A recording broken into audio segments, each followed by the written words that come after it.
Don't miss any content. Don't forget to subscribe and click the notification bell.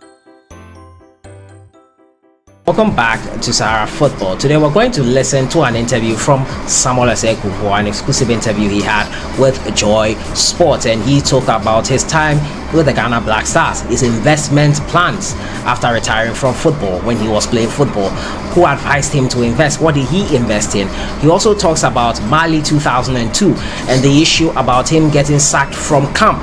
He also talks about the World Cup 2006 and so many other issues. You know what happened in that first game with Italy when he gave away that ball that led to the Italians' second goal. So many things he talked about in that interview. We'll have a listen to him and his interview here on Joy Sports. As usual, if you're new to the channel, I advise you to subscribe to the channel and to click on the notification bell to get more updates. Let's go have a listen to Osei Kuffuor on his career as a footballer and his way forward, and advice for the Ghana Black Stars to help us break the chinks of not winning AFCON so long. Friends, so that they can give you advice, they can tell you what to do with your money, and I have it. So I'm not talking for anybody, I'm talking for myself, because I experience it and I feel it how it goes. So all these young ones who are coming that have their childhood friends as the friend that advise them, it's a little bit fishy, because they don't know how business goes. They haven't been there before. Like I said, it could be jealousy. They will direct you in the wrong way, so you miss up your money. Tell me about, the key thing. It could be any number of them. It could be 5, it could be 10, it could be 4. Tell me about the key things that you have applied in ensuring that you've kept yourself at a certain level, when it comes to investing well and making sure that things are running for you and you're successful. Well, I think it's just a simple thing, because you know your level. Okay. Everybody knows his strength. When you're playing, there's a different level. Maybe every week there's coming £100,000 in your account. But when you are not playing, the money is not coming anymore. So you have to advise yourself, one day I'll stop playing. So what am I doing with the money that I have now? You have to invest the money so that when you sit back, the money you enjoy the money. Because if you just say that, oh, I'm going to buy, for instance, I'm going to buy a chicken and put it in the fridge. It's going to roast. So why can't you just find somebody who has a business IQ to be your friend, to direct you what to do with your money? I see. Well, give me one example of one older friend who advised you in the day and how you made that friend as well. Well, how did you make that friend, and what exactly did they advise you to do? Well, first of all, I met my big brother, Tony Eboa. Okay. He advised me to come to Accra. I was young, around 92. He told me, Sami, we all know that we come from Kumasi. Our family is there. Everybody loves us there. But he's in Accra. So he advised me to come to Accra. And his uncle was also a very vital person in my life. The list goes on and on and on. Then I met somebody who I think he was a God-sending one to me, PV Obing, to direct me to do a lot of things. Yeah, to do a lot of things in my life. But first of all, I have to just say a big thanks to Tony Eboa for his advice. He directed me first. The first house that I bought in Accra was Regimanua. I see. Yeah, the Regimanua estate house, and me and Tony bought it, and then it became like, for me, wow, I have a house in Regimanua. I was building some around East Legon and then Ajingano. But for him to tell me this, that shows how much he cared about me. And he didn't care about me about that particular moment, but he cared about me in the future. I see.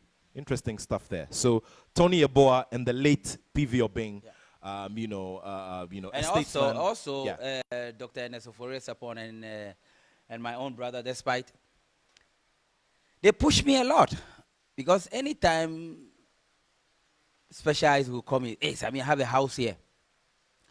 I know you have won a game, the month is ending, you have a lot of money, so come and pay some money, put it under there. Then by the time that I realized I have a couple of things from him.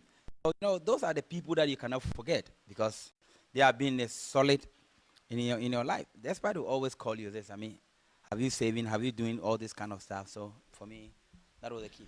What is it, aside your friends, that kept you disciplined? Because you are, good looking. I mean, you were playing at the highest level. You were making good money. And from my point of view as a journalist, I know the kinds of pressures that you have from female company, from friends like you've mentioned, and so on and so forth. What is it that kept you disciplined?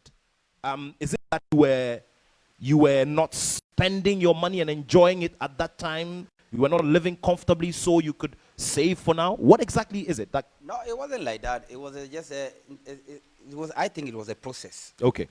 And I believe in a gradual process because you have to do everything gradually to get to where you want to be. Because at the end of the day, like I said, I thought that I'll finish playing football one day. So I need to be safe.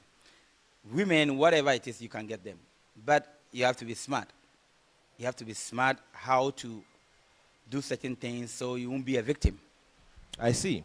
You talked about the point about women. Let's talk about that bit. I mean, you guys get a lot of pressure. I mean, like I said, you're good looking. I mean, at this stage of your life, you are a great example for many. Well groomed. You like to look good all the time, and you've got money as well. Tell me about your relationship status now. You're married? You're single? No, I'm dating. You're dating? Yeah. Okay. I'm dating Okay. very soon. Okay. You're going to get married again? Very soon, yeah. I think so, because why not? Because I need somebody who will also push me, who push me to get to a level that I want to get. And we are in the process. So I believe that one day you end up me tired with that person. Okay. And so we're attending a wedding soon. We had a party recently. It was good. Thank you.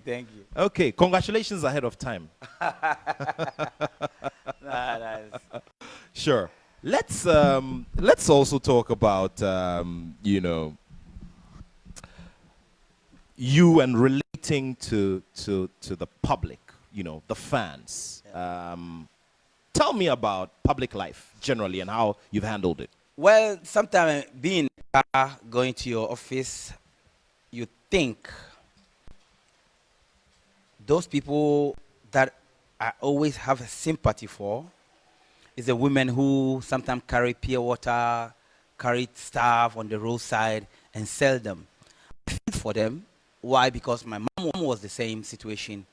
And then the people who begging, they have before I used to give a lot to those people, but I realized I'm encouraging them. So the young ones who stand on the street cleaning the windscreen, I try to advise them, if you want to go to school, I don't have a problem. I will just finance everything for you to go to school. Recently, I took some boys to school. They came to my house to get they brought the papers that they have registered in the school, so I pay everything for them. I think 3 days ago, I was going to my office, and I saw a guy coming to me. He said, oh, the guys that you took them to school, so them come back and stand here. I wept because it hurt me so much that it's not about the money that I spend. That's not the issue, but the issue is coming back to the street. Me, I was born in street, and I've always been on street because I cannot change that mentality. You can change it to become a better person, but you still, your soul, your heart, everything is there. Because the people who walk on the street every day, I was a Sushan boy. I never thought that I would be in this situation. So I feel for those boys who are on the street. My life has changed. I never been in university. But right now I'm in the life of university. So I want to transform these young ones also to get a position one day in life so that they can also inspire the young ones who are coming. But when I saw him being there, I wept in my car, and I was so sad. Talking about weeping, I noticed over the period that you are a very, very emotional person. Well, I'm emotional because I love what I'm doing. So if it didn't come on my way, if I don't win a game, it kills me a lot because am I at fault or my teammate or whatever it is? But I don't blame anybody. I blame myself all the time why I couldn't win. And I don't love to lose. I'm a winner. You're a winner. Great stuff there. You know, I look at your carport in the home, and I see names. What's the inspiration of the names? I see David, I see Shelu, you know, Floyd, you know. Yeah. And of course, I saw one that had Godiva some time back, your daughter, whom you lost sometime. Sorry about that. Yeah. You know.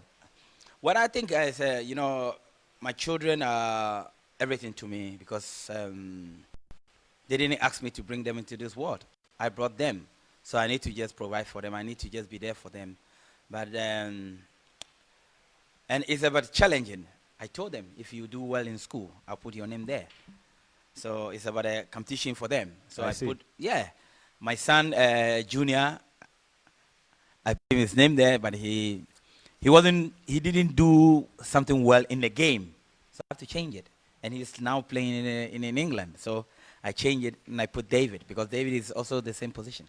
My son Floyd is the one that you know, he make me laugh all the time. I asked him what do you want to do. He said, I want to be a boxer. So I said, you're not going to be a boxer. I don't want to sit on the ringside, you getting beaten. So he changed his mind now. But I don't want to oppose anything on my kids. I want them to be feel comfortable to tell me exactly what they want to do. But name the cars after my children, I think is a privilege for me. Okay. Let's talk about the Black Stars. You mentioned qualifiers, and it reminds me a couple of things. Now, there was a game that we played against Burkina Faso, and it was during the qualifiers, the AFCON qualifiers for 2004, thereabout. World Cup qualifier, rather. Yeah. And you suffered a broken arm? Yeah. Your arm got broken. My shoulder got off. My shoulder got off, yeah. And it hurts so much because I think I went to the band line, and then my shoulder just touched. There was a concrete, a small concrete there. It touched and got off. And by that time, we have already substituted all our players. There's nothing for me to do. And I think who came to me? It was Mike here. It was Mike here came to me. Michael Essien? Yeah. He said, no, President, you cannot go out. That's because you're president. Yeah. You cannot go out. So I was just trying, but I couldn't push it in. It hurt so much. So they have to just put a bandage on me just to play. I mean, I've done it. I get a card playing everywhere. But, you know, for me, like I said, I'm a winner. So I need to die as a winner. Okay. Now, with the Black Stars, you've played with a whole generation of players. I mean, Michael Essien, who calls you president, is, you know, he's several years your junior in the national team. Yeah. So you've played with generations of the national team. You've played under different generations of leaders in the national team as well. Tell me especially about playing under a captain who is less experienced than you are. Tell me about playing under Stephen Appiah as a captain. I'm interested in that because, I mean, we've seen scenarios where senior players say, look, I'm the man, I'm more experienced, and I'm supposed to be wearing the band. But, you know, so tell me about your mindset and playing, you know, especially when you had played under more senior persons who were your age mates and mates in the national team. Well, for me, captain, for me, it's nothing to me. It's just a band. Somebody can be in the field of play. I remember when I was playing with the likes of Abedi Pele, Tony Abua, Frank Kamankwa, and all those players. Because I speak a lot in the field of play from behind to organize the team. Abedi will always say, everybody should listen to Sammy because I see things from behind and I can organize my team very well. So it wasn't anything like you being a junior player or whatever it is. How many times did I captain for Ghana? But I don't want to be just, you know, it's like a captain here and there, problems. No, I don't want it. Like I said, 2002, it happened when they wanted to get rid of CK. I just told them, you know, have you spoke to CK? It could be possible that I play Blaster before CK because I played Blaster 92. I don't know, maybe CK 92, the same 92. But for me, it's just a band. Steven was a captain. But when we qualified for the World Cup 2006, he never did anything behind me. he I always see. come to me and just, when we have maybe a conversation with the people, all the players, they will leave it to me because they know that I know. So I just have a conversation with the people who bring their ideas. He showed from you behind. respect. No, I mean, why not? Because I was there before he came, but I never even think about being a captain. Honestly, I never. Because for me, it's just a band. You show your leadership in the field of play. Let me give you a scenario here. 2014 Cup. Messi was the captain for Argentina, but you could see the inspiration and the thing that Mascherano was doing in the field of play. Messi wasn't doing that. It doesn't necessarily mean that Mascherano is not a leader. He is a leader in the field of play. Steven was a leader. I love the way he conducted himself in terms of leadership. But so far as he gave me a respect, coming to me all the time in my room, Jale, Tuga, what are we going to do? What are you going to say? What are you? No, all of them, they know. And I never fight for myself.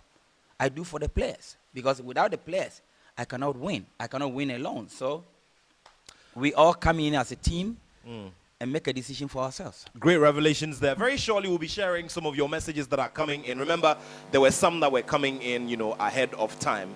Talking about fighting for players and not yourself brings the memory of 2002 Mali. Is a subject that has always come up. Let's talk about it one time and one final time, if that's the case. Mali 2002, your expulsion from camp, the issue about the Black Stars not having the optimum quality Adidas jersey that we're supposed to be wearing, your complaints about the conditions in camp and all of that. Tell me about it. I think people get it twisted.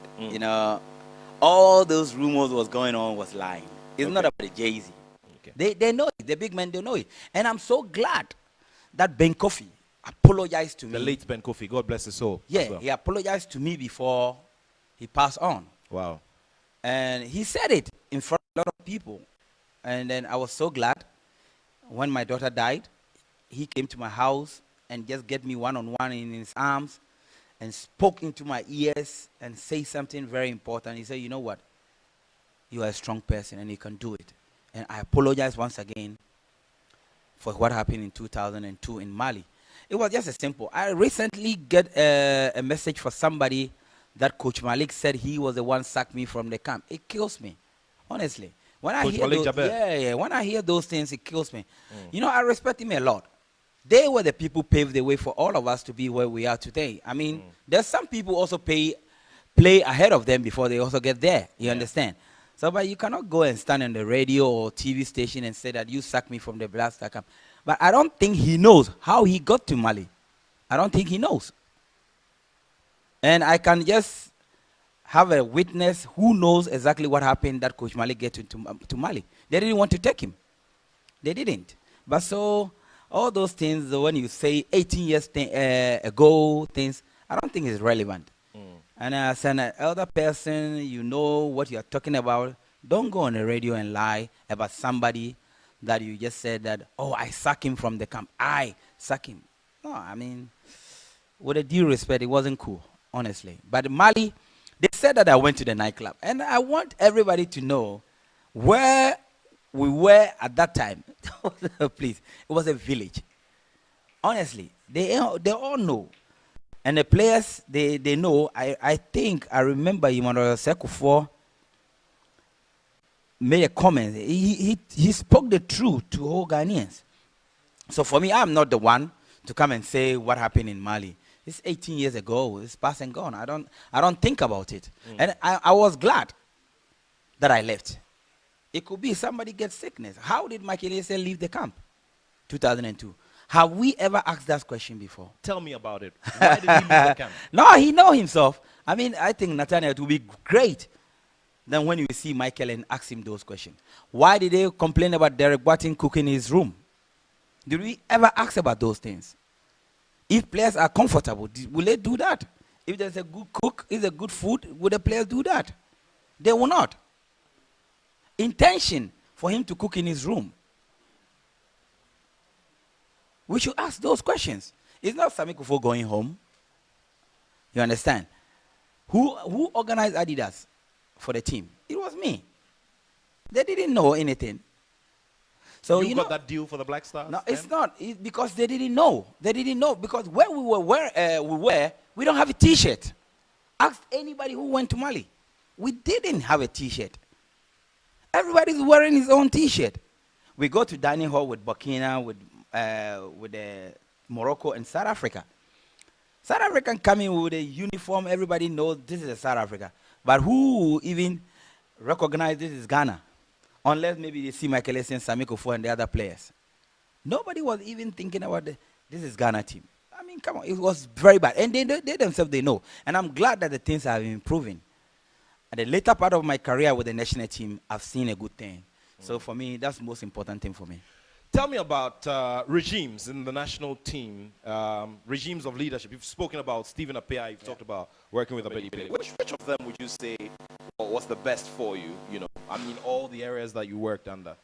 And you can do the same for coaches as well. Well, I think our time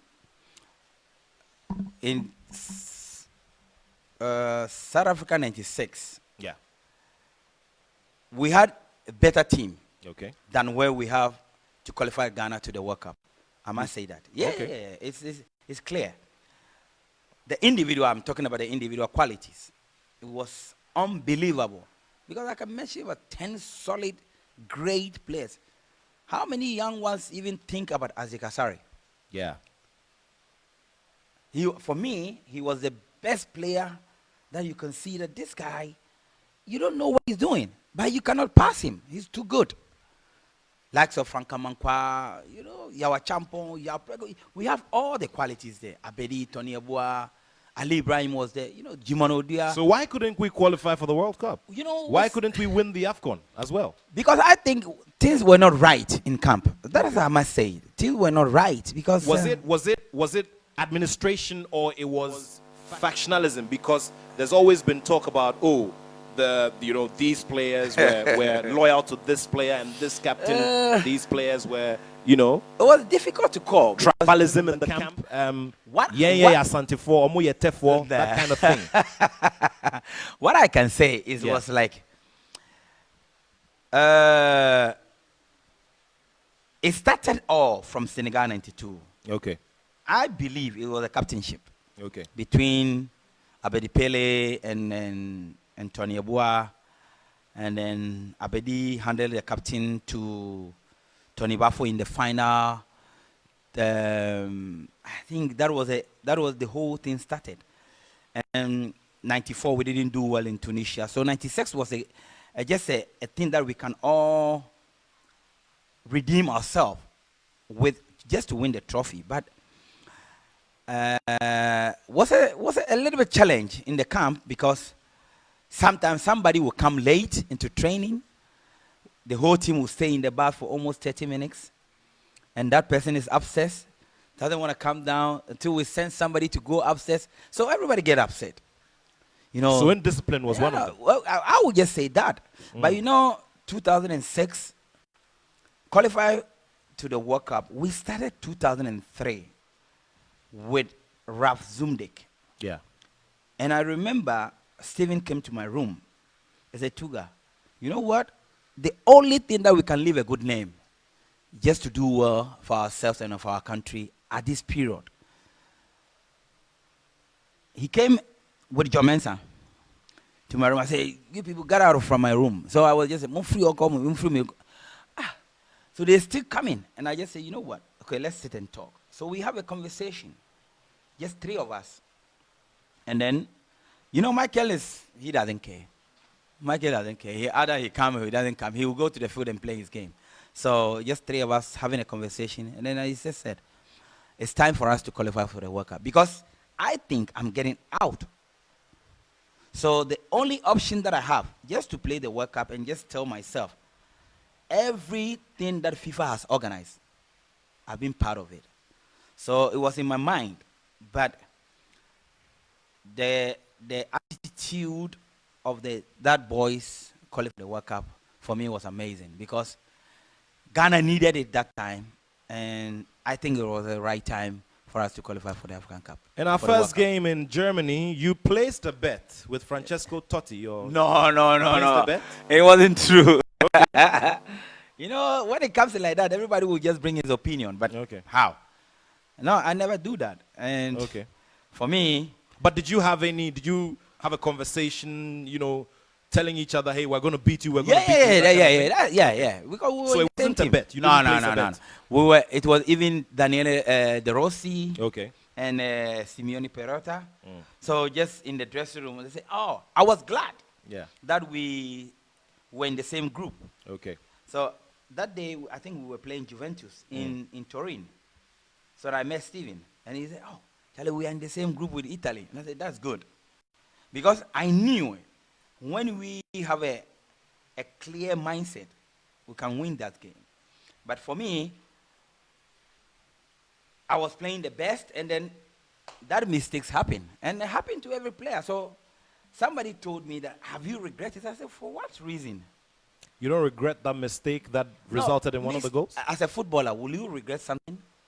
I cannot just You say tell to me. myself, I cannot say to myself that I regret. It's okay. How many big games did I do? Or play for myself, or play for my country, or play for my club? Did I regret playing that big games? I will not.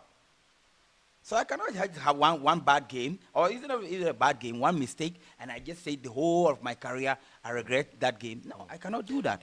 But the public reaction. I mean, Yeah. I remember very well that when we even arrived, it was, your movement. Yeah. I remember the visit to the presidency where you were Yeah. decorated with grand medals. President Kuffuor actually gave you a hug to give you some assurance and comfort you as well. There was a lot of harsh public reaction to that, blunder. That's how the Ghanaians gonna react. For me, if somebody do well for the whole of his career, and just one mistake and he react that way, should I put that thing in me, or should I even keep on thinking about it? No, I think I have better things to think about. Not that it's past and gone. It's a game. How many players in that World Cup make an own goal? 6. Did something happen to them? No, one of them even win the World Cup. So I think as a footballer, you may find it a very difficult situation. I think Barcelona, Chelsea 2012. Messi should score a penalty for Barcelona to go through. What did he do? He makes it. The Barcelona fans killed him. No. Look at the good thing that the guy have done for Barcelona. So I was just thinking that people will see me rising up from under 17, under 20 Olympic Games, come to the blaster. So it won't be a problem. But our people. But if you think about that, you make a lot of mistake. So I don't want to put myself in that category. I just really want to relax, go. And sometimes I have a conversation with the people about that. Yeah, but I don't think about. But your oratory skill has seen a lot of improvement. What happened? Because obviously you were not speaking this good English when you were a shoeshine boy back in Kumasi. What did you do? How? And did anybody teach you? Did you sit back to make it a project to learn? What happened? Like I said, I love to read, and I love to challenge myself, because you being a football star, one day you get to on an interview with the people whereby you don't want to embarrass yourself. And I had opportunity to be around good people. I'm talking in Germany. So I needed to enlighten myself, to educate myself. So it's not like you hiring a teacher, but you can read for yourself. You know exactly what is wrong and right. Yeah. So you know it. Yeah. So I bought a German book, and I was reading a lot from this guy, what's his name? Joel Austin. Okay. Yeah, Joel Austin. And I read a book that I think Archbishop Duncan Williams wrote. I think the life. I forgot the title. Okay. It was a book that was helping me. Yeah. So everything was in. So you read it, you go back and you read it again for you to know and understand what life is. Life is not about you speaking English alone. It's about how you also treat people outside. Yeah. So it was something that was just going on. And then through reading, I get to enlighten myself very well. And I had opportunity to go to 2009 Confederation Cup in South Africa to be a pundit. When I got there, it was a little bit shaky. But I saw my friends, the people that I used to play with, I was looking up to them. And when I saw them, I need to put something in my mind and just say to myself, I'm a Ghanaian. I'm not doing this alone for myself, like Kofi Annan told me. One day, 2001, he met me in a hotel in Japan when we were playing the World Club Championship. Yeah, against Boca Juniors. He was in the same hotel with me. And he called me in the lobby. So two of us were sitting somewhere. He said, Sammy, you know you have a game today, and I'm coming to the stadium. Okay? So you're not playing for yourself. You're playing for the continent and Ghana. Wow. Most, it's me that I'm sitting here. Wow. You know, I'm sitting in the stadium, and I know you're going to do well. You know, those inspiration that people need. And from such a great man to tell me that, I put it in my mind. And I was thinking about somebody else. That's my mother. Wow. You know, so for me, Abnatia. yeah, that was a great Her name moment. is all over here. There's a statue of her here. Her name is written in the swimming pool. The name building. is there. Yeah, I see that. And there's a building named after her. I mean, so those are the people that encourage me. Yeah. You know, I think my mom was the most influential person in my life. I saw my mom struggling. I saw my mom struggling with my three sisters. We live in an uncompleted house, no electricity, nothing. And the uncompleted house was up to 5-story building. Anybody can bunch in. We alone living in there. Anybody can bunch in and kill you guys for rituals. And we were living in Nzongo. I see. Yeah. So it was with your mom. What about your dad? I never heard anything about him. My dad, for me, I never say anything bad about my dad. You know, me and my dad, we were cool. And we spoke. Is he alive? No, my dad died 13 years ago. Okay. So we spoke about something very important. Me and my mom and my dad, three of us. My mom was very angry about my dad. Why you left us here and then? I told my mom, you know what, just leave this man alone. If he went there and then things were good, he will never just leave us alone like that. Unfortunately for my dad, when he got to Canada, they were the pioneers that got there. He was doing really well, and he got stroke. So he couldn't work anymore. So I just told my mom that my mom was just having a patient that everything will be okay. But for me, the one who inspired me most in my life was my mother, because I saw her struggling, falling, and getting up, raising 3 kids, being in an uncompleted house. We ate angwamo almost close to 1 year every day.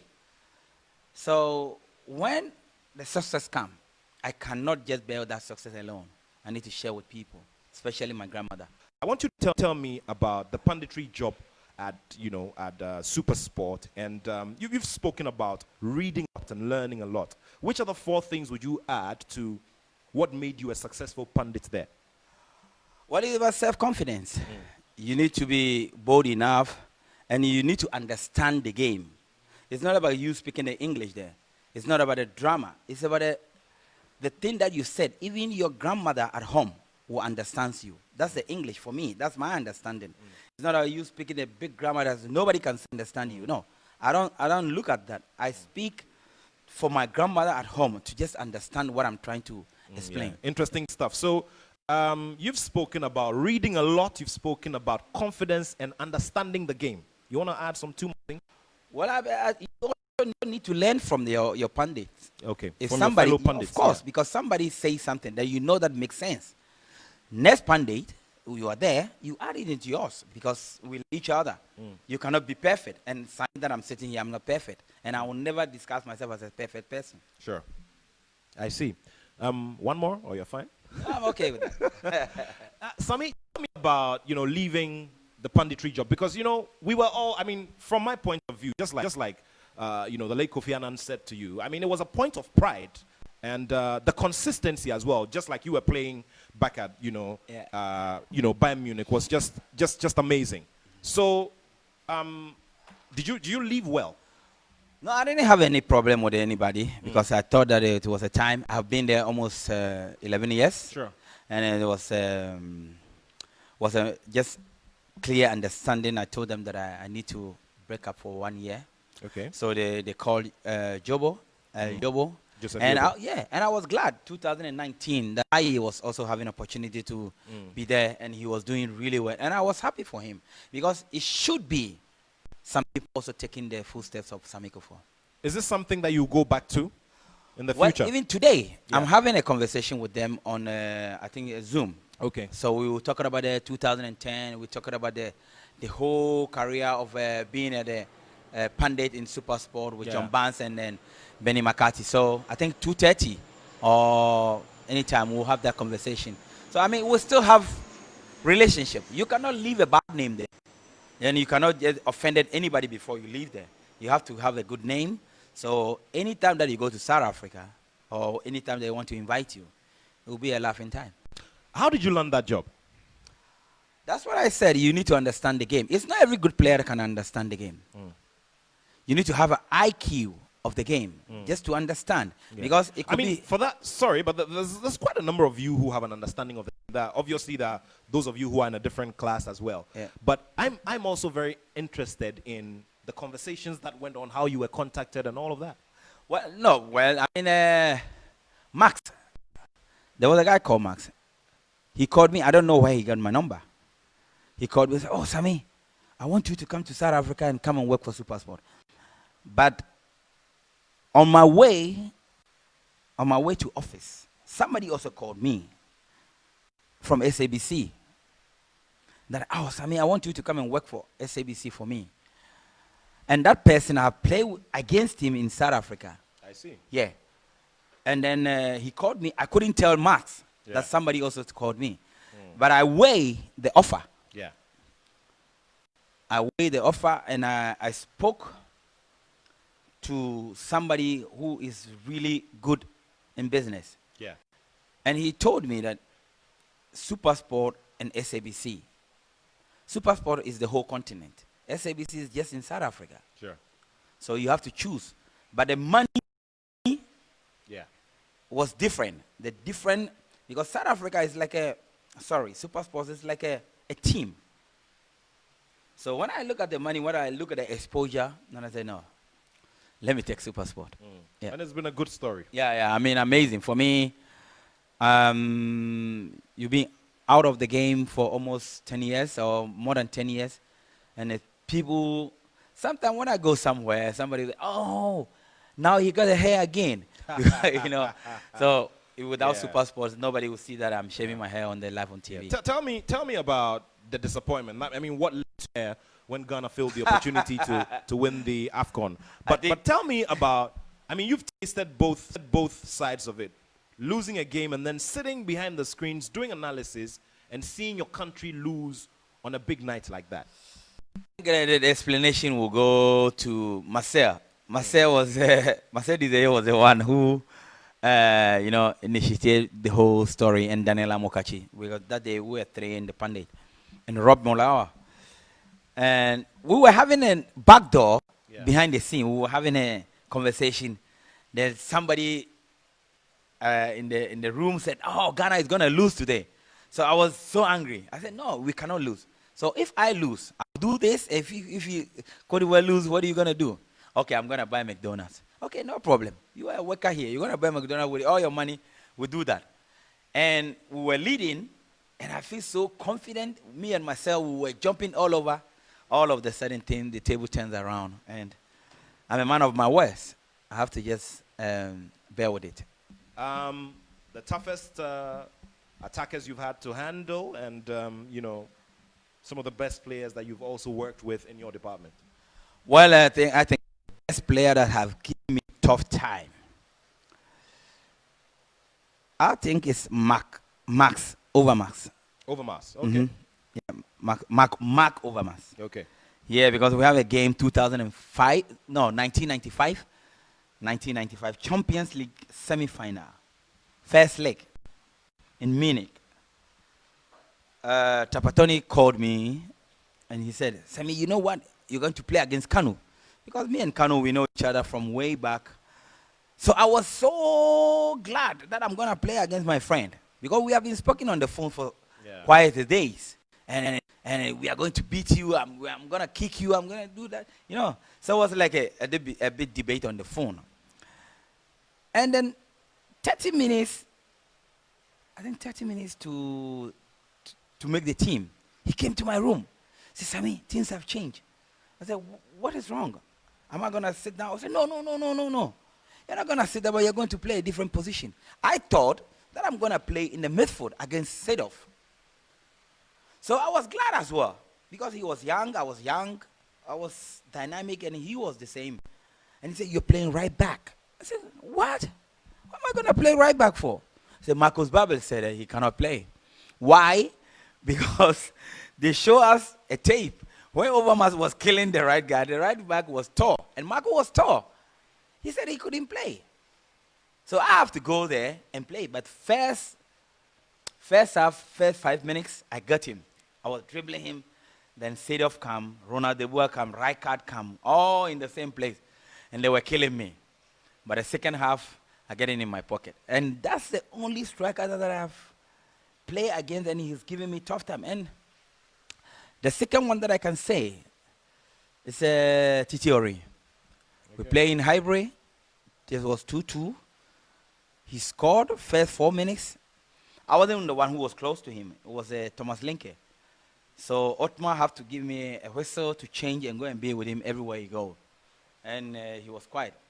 I tried to just do my own stuff, kick him hard. So he wasn't coming to my position again. So it was good. But to play against Ronaldo, Zidane, and all those big players give me courage to play against them, because they have made their name.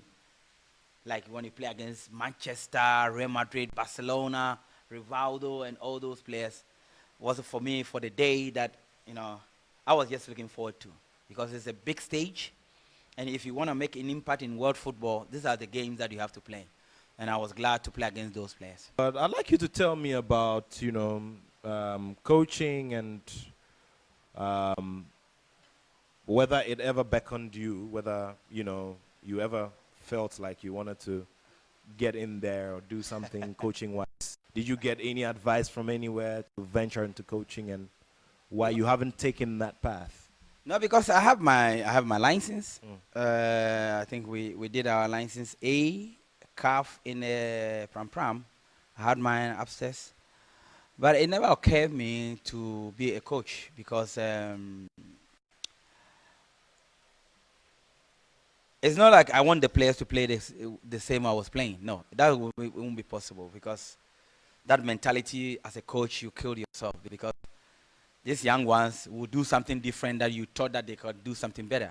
So no, it doesn't occur me about being a coach. But I really want to go into administration, just to bring my knowledge in terms of football, to put things together, to make things work. You've rated the NC, and you say it's 100% job. So rate for me what you see of Kurt Okreku's administration so far. I mean, for me, I think it's too short for us to judge him or to tell him. You had short time at the NC, and you rated 100%. But listen, how long have you playing the game? The league is going on, right? If without any COVID, the league has been continuing to play. There, at the end of the season, then we can judge him. I cannot judge him now. I cannot judge him, because what I'm seeing, what he's doing, I think he's doing an amazing job. But I will judge him after the season. Or if any team from the national team go to a tournament, then I can judge him. Because I cannot stand here and just say that he's doing a bad thing. No, what I've seen so far, and the team that he's putting in place with his committee, with his people, I think so far so good. So good credit to him. So far so good for Kurt. The last Africa Cup of Nations. Last week I asked Stephen Apea about what he thought about the transition from Samoa Gyan to Andre Ayew as captain and all of that.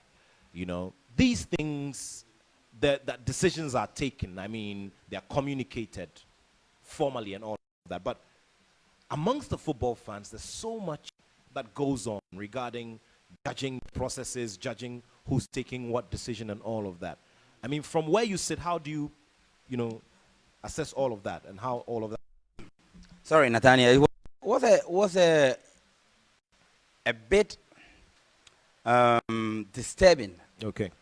For the NC. I was an NC member. And through our side, to the coach, to the both players, we need to come to a compromise and talk about the situation and so on. But I could see some people are hurt somewhere. You could see that Asamoah was really hurt about this whole situation.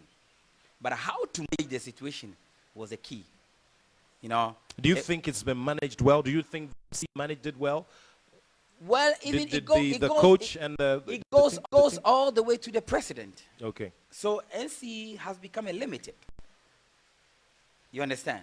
NC has nothing more to say about it. That's why the old man comes in and spoke to the two of the players, with the coach, and then the ministry. So it was a little bit, in my view, was a bit hectic. Why can't we wait till maybe we finish the tournament, then we change the captaincy? You have how many days to go, and then you change those things, and then you bring, Germany was just a chaos into the team. This one is happy, this one is not happy, this one is happy, this one is not happy. Do we need that at that time, whereby there's a 1 month to the tournament? Somebody may just say that, oh, Andre was in the good shape. I understand. Andre, he always given 120% performance. But we should ask ourselves a question. That period, Akosua should have, in my view, probably have a second thought about the whole issue before making that decision. And I think what I can say is the view of the other end shouldn't also, I just said that, oh, I got retired from the national team and so on and so forth. You should have just also calm down, because when you say those things, people may take it for granted or to your disadvantage. Whatever that you have done for the nation, whatever that it goes on, if you say that I quit because of, how many people were thinking because of the captaincy that you are in the blaster? And I don't think Asamoah thought about that, but that's a speculation that goes out there. If you were the coach, you would have kept Asamoah as captain. And for the 1 month to the tournament or some few weeks to the tournament, do we need that? We don't. So you would have kept him as captain? I will just leave it as it is. If he plays, he will be a captain. If he doesn't play, Andre is a second captain. He will wear the captain band. That will seal the case. So for bringing Andre in and then Asamoah out, and then this one is happy, this one is not happy, we go to the game, and then you could see the atmosphere. They can laugh, but within their heart, how well do you know? You understand? And you shouldn't have that even feeling, thinking the two great players that we have at that moment having probably misunderstanding somewhere. No, we should help each other. Hold hands to hands. We are fighting for one goal. Our goal is go and win the trophy and go and do a good performance. 2015, I come to penalty kick. Asamoah was where? He was outside. Who was wearing the captain band? Andre. What changed? What changed? Nothing changed. So I was just thinking, let it be like that. So if Asamoah started, you get it banned, it's out. But let me give you a scenario here. Look at this tax from Barcelona. Regardless, Lionel Messi is the top player of the world for how many decades that he is. When Victor Valdez, when Puyol Xavi goes out, who was the captain? Victor Valdez. Because there's a system. There's a philosophy. There's a strategy. You cannot change those things. So we should have kept that thing and just let it go. Because now, Asamoah could be maybe the last tournament. And Andre has all the opportunity to be a captain that he wants to be. CHRONICLES is in the saddle now. He's taking over. He's working. What would you say to him? Well, he has to be him. He has to be him. The confidence that he has when he was playing, he has to transform the same thing into the coaching field with the Blasters. That's it. You don't need to look left or right. And he knows. He's a German. He's a German guy. He knows. Look forward to see the benefit, not for himself, but for the nation. Nation first, then himself. So we heard there from the man Samuel Osei Kuffuor. He had so many nuggets of advice for all the young ones up and coming. He talked about his children, his future with the Black Stars, his work with the normalization committee, what he learned, his dating life and everything. I'm sure you learned a thing or two. Let me know what you heard and what you found interesting and fascinating about the Ghanaian defender who played for Bayern Munich and won the Champions League for them in his career, and so many amazing things he did for the Ghana Black Stars and the youth teams. I'll see you guys in the next one. Enjoy your day.